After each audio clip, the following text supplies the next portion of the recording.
This is Hillcross Primary School in the London Borough of Merton.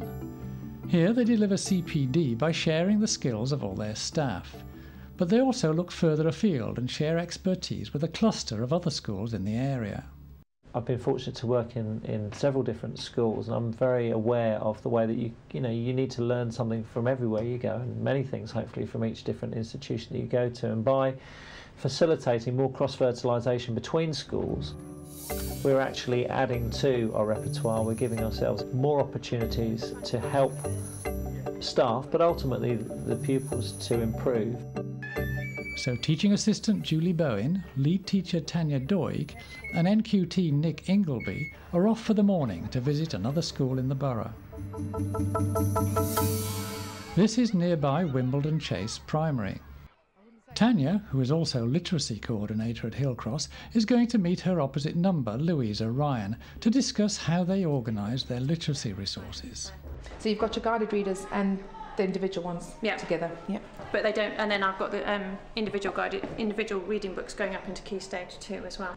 Do you set homework or like reading tasks to go with it when they go home? I wouldn't do normally, but sometimes I send if I'm doing guided reading with one group, I'll send the book home for them to finish, and then we'll come back and then we'll discuss it the next lesson or something like that. Because the way we started, because in reception we're trialling the whole thing of sending individual readers home. Yeah. We've actually, given ourselves a load of work, but it's been working well, is actually typed up some things inside and actually set, giving parents an idea of what they could do with their child at home. Actually, that's a really nice idea. I wouldn't mind borrowing that. Okay, and how often do they... I think in Tanya's case, it's more getting experience of seeing some Key Stage 2 teaching going on, and also managing literacy across the school. Literacy being such a key area, Louise is an experienced literacy coordinator there who was able to talk through some areas of planning, some areas of implementation, and the link between the two of them actually emanated from a lead teacher session that they'd had 2 or 3 months ago.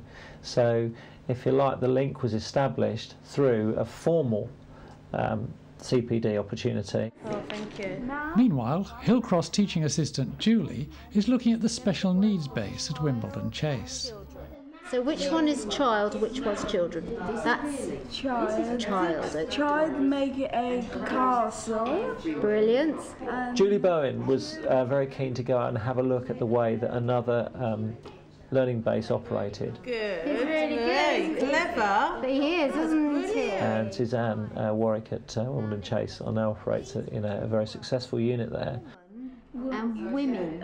The way that they were able to allow Julie to go in and see the resources and the strategies that they use in the base at Wimbledon Chase certainly was something Julie had been wanting to do for a while. All the children have the mornings working in the base. Right, okay. Except if they have PE or French or music or ICT. they go to their classes. Yes. The boys over there are year 6, so we are really trying to work towards some independent working for them. Right.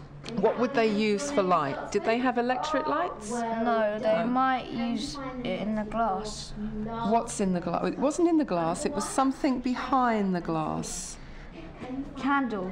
Good boy, a candle. The teaching assistants working with individual pupils record what they've done each day. They will write notes down here. Then I can I've got a record of what we've done, what the learning intention and success criteria is, and how they've got on. So even if I don't get a chance to speak to my teaching assistants, I can read how they've got on. Then I plan my next set of lessons around where they are, if they've understood it, we can move on. If there's a great big hole, which there's a whole area which they've not understood, then I will write out my next. So I'll only write a couple of days of lessons in a go. Okay.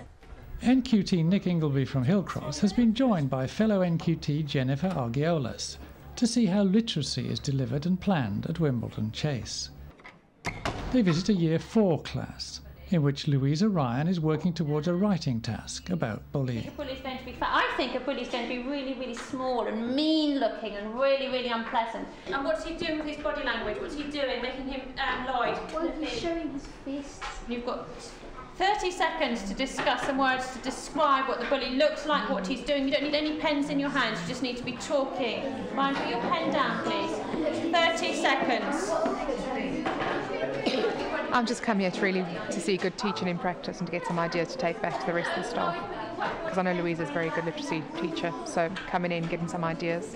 Also been looking at her planning and seeing how she uses blocks instead of just, a week at a time. So she'll plan 2 or 3 weeks at a time and builds up to an end product and then works her way back. And it's obviously working really well because the children have obviously done a lot of work on bullying and what a bully is, and are building up a bigger picture to obviously what they're going to be doing at the end. It's obviously writing a story or something to do with a bully.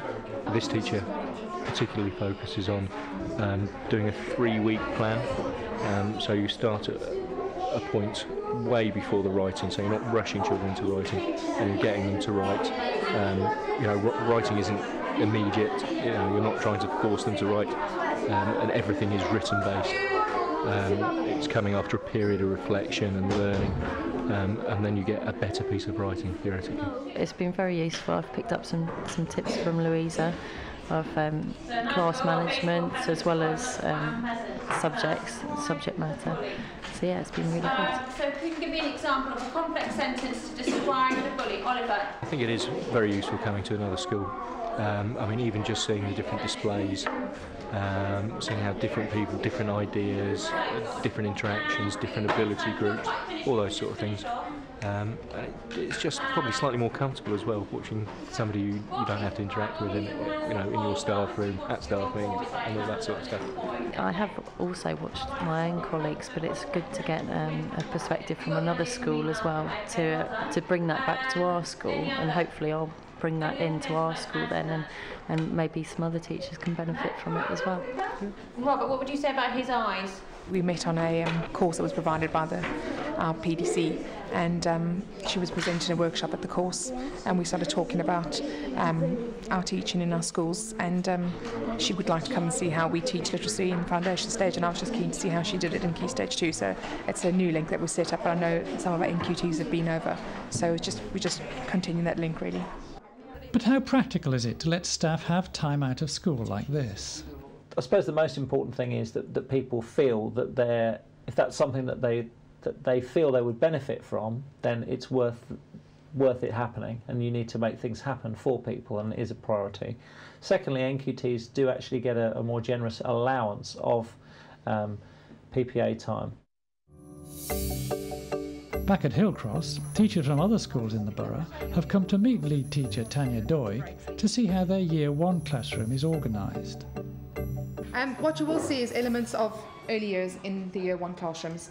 So the construction area, the writing area, sand and water, which is set up in the afternoons. That table over there is set up for creative or DT. The arrangements here are more like an early years classroom. So your afternoons are sort of topic-based, yeah, are they? It's all topic-based. We're doing light and dark now, so we've got the cave, we're doing things about science, we're all doing the planets, art is linked to space, our geography is linked to space, history is linked to space, DT, everything's linked to space. You see them a bit more playing in the afternoon in here, a bit more like a reception we class. have a lot more play in the afternoon. Yeah. They have free play. I can walk into the nursery. They don't rotate. They won't go from, one day one child does something. It's not like on a working program. Such as science based, or they were. It's not like that. No. They have, for example, if they're doing a writing task, it's differentiated at each of their levels, and so they'll go to their table, and then the next day they'll move on to something different.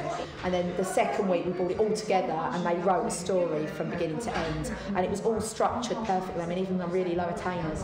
So that goes through the whole of Key Stage 1? Yeah, the whole of Key Stage 1. A postcard and a letter. But then you said you don't really do much handwriting. If you start children writing too soon, they should be mark making in foundation stage and start writing legibly. So I would encourage them, while I'm doing one-to-one writing with a child or working in a group of 6, I would walk around and say, you've done that letter perfectly, let's try and work on that one. I wouldn't do a handwriting session. Tanya, as a lead teacher, is there's an expectation on her to disseminate good practice, not just within this school, which he does extremely effectively, but also to share it with other schools nearby to us.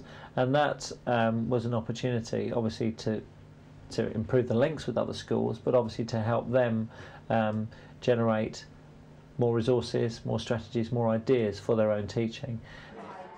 Her ability to deliver and disseminate good practice is certainly one of the strengths that we've got here at Hillcross.